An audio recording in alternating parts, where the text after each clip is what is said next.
Could we soon see a President Cheney?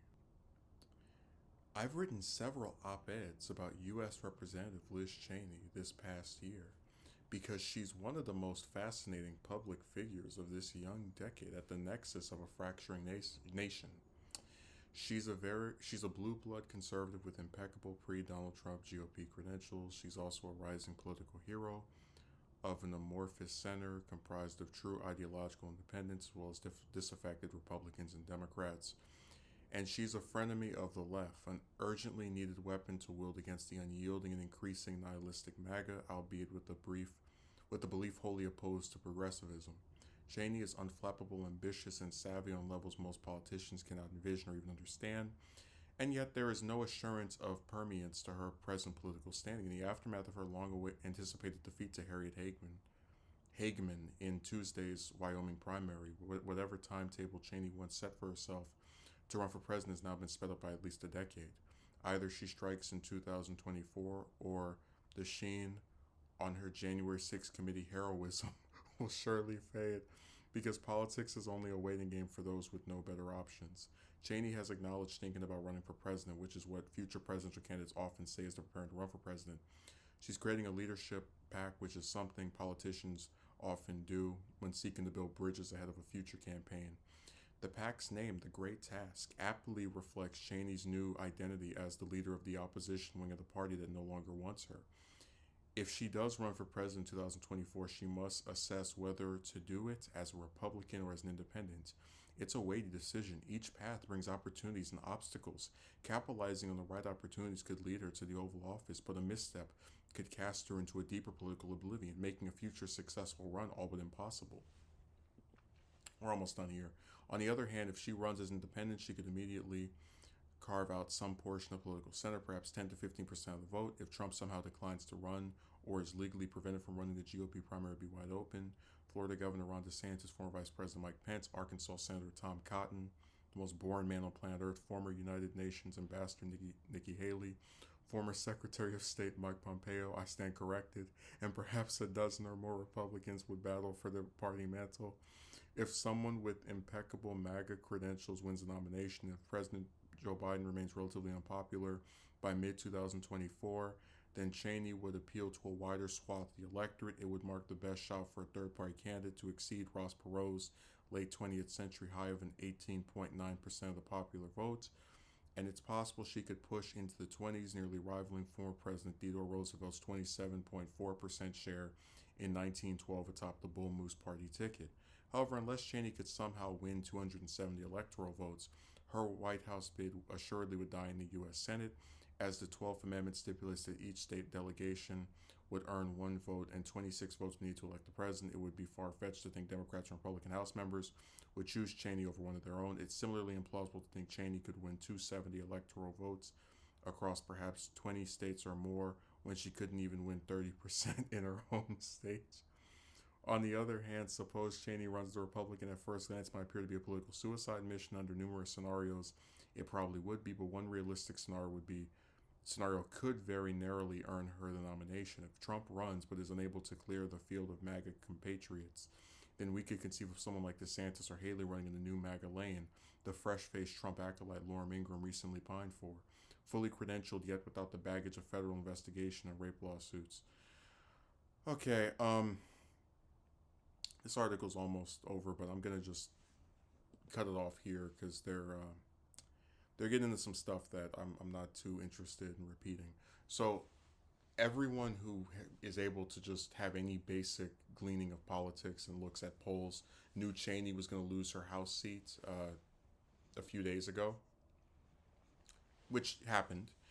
And what's really comedic is that now she's being tossed around as someone who might run for president. She did this to herself because she invoked President Lincoln, who only had one term in the House, although in his case he wasn't defeated, he just didn't run for another one. What's so interesting is that they're floating these two possibilities. You have the one of, oh, maybe she'll run as an independent and she'll be able to get 20-something% of the votes. And I'm just gonna make this very clear. And this has really nothing to do with her on any kind of personal level, because I've already said before that I'm a firm believer in the supremacy of the two-party system, which means that while I have had now multiple presidential elections where I didn't vote for either of the major party candidates, most people still are inclined to do so, especially if they live in a battleground state like Florida.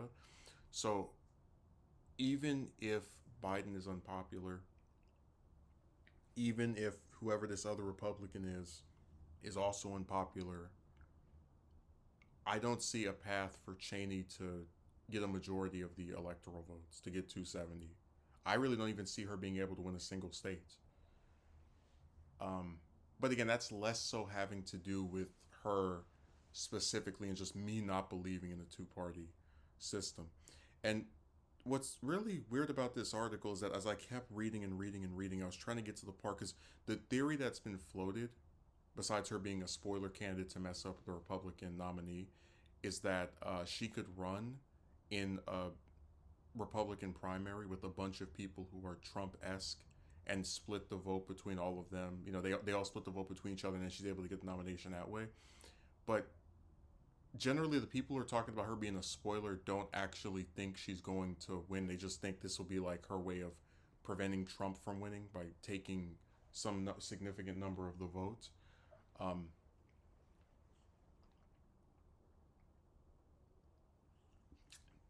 but what drives me nuts is that this person, this article, is actually trying to say she has a path to victory. And not even just like, oh, she might run for in Republican primary and be able to like convince voters based off of her position. No, like actually is supporting the theory that she has a snowball's chance in you know where of being able to mount a successful bid as an independent against a Democrat and a Republican when a member of those two parties has been winning presidential elections since, I mean,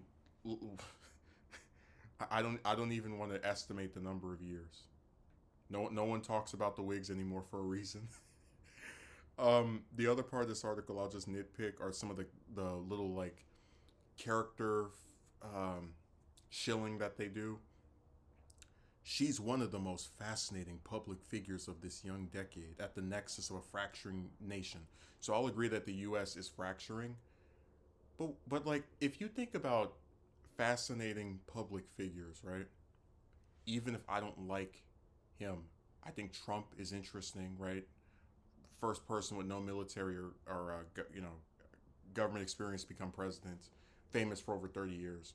Um, I think Sanders is interesting, right? A lot of the progressives felt like his campaigns furthered the cause of progressivism in the U.S.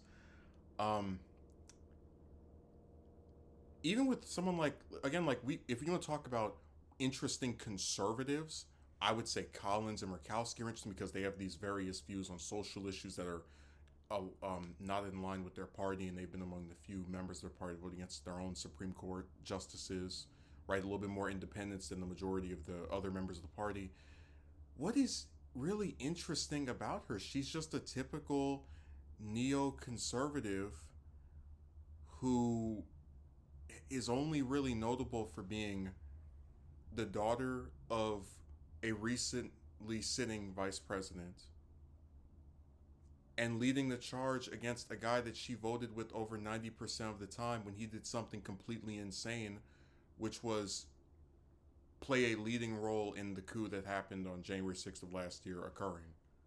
So I don't know what makes her. That's like a genuine question I'd have for the author. What do you find fascinating about Liz? I've never found her to be interesting, like at all. Just her positions are not dynamic. I mean, even with someone like John McCain, for example, extreme war hawk, but his position on torture of like I oppose it by any means still makes him more interesting than she was. And he actually was interesting because he had some campaign finance reform, and then like his own personal story as well, right? There's like multiple things about him I can name, even if he's also conservative. But that's what I'm saying. Like I don't see what about her stands out other than the two things I mentioned. She's a blue blood conservative with impeccable GOP credentials. I don't know what blue blood means. Um, Rising political hero, amorphous center. And this is the thing, like, I don't know how anyone, and this goes back to what happens when you say forget positions on issues and you make everything about character.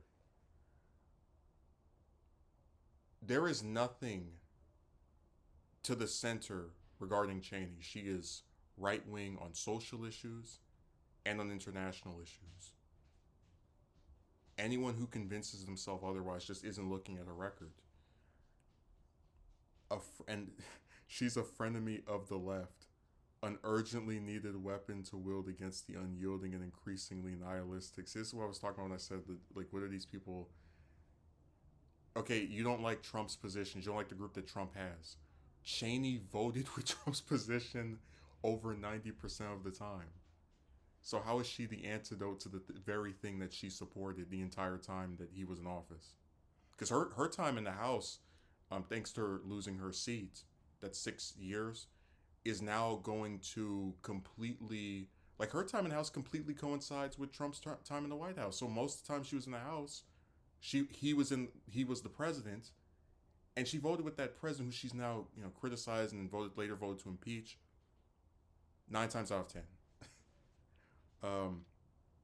Unflappable, ambitious, and savvy. You could say the same thing about most of these different politicians. I mean, one of the reasons Cheney didn't really care about losing her House seat is because she wants to be senator.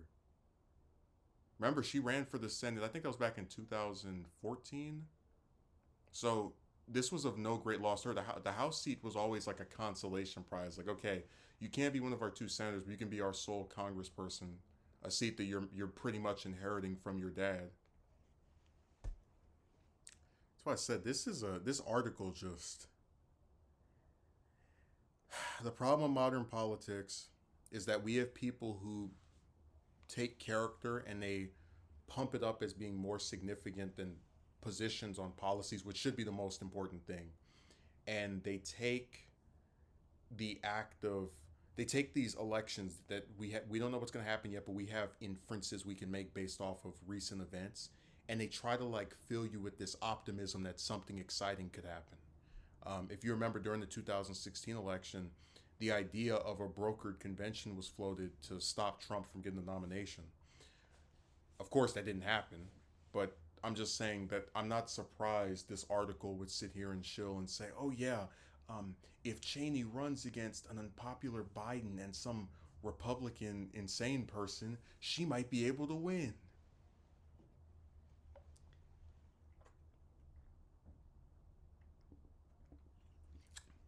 And the article never considers that she is the Republican insane person. She's the one that voted with Trump overwhelmingly and has supported his position at pretty much every turn.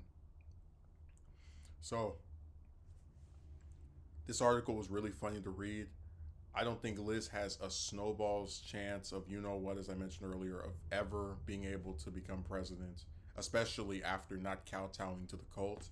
And there's a part of me that had some sympathy for her because I basically said you can't get any worse than her in Wyoming because Wyoming's a red state. But at least I'd prefer for, if they're going to have a conservative as their representative, it'd be someone who tries to do a little bit of the not towing the party line when it comes to crazy, insane, threatening of public figures.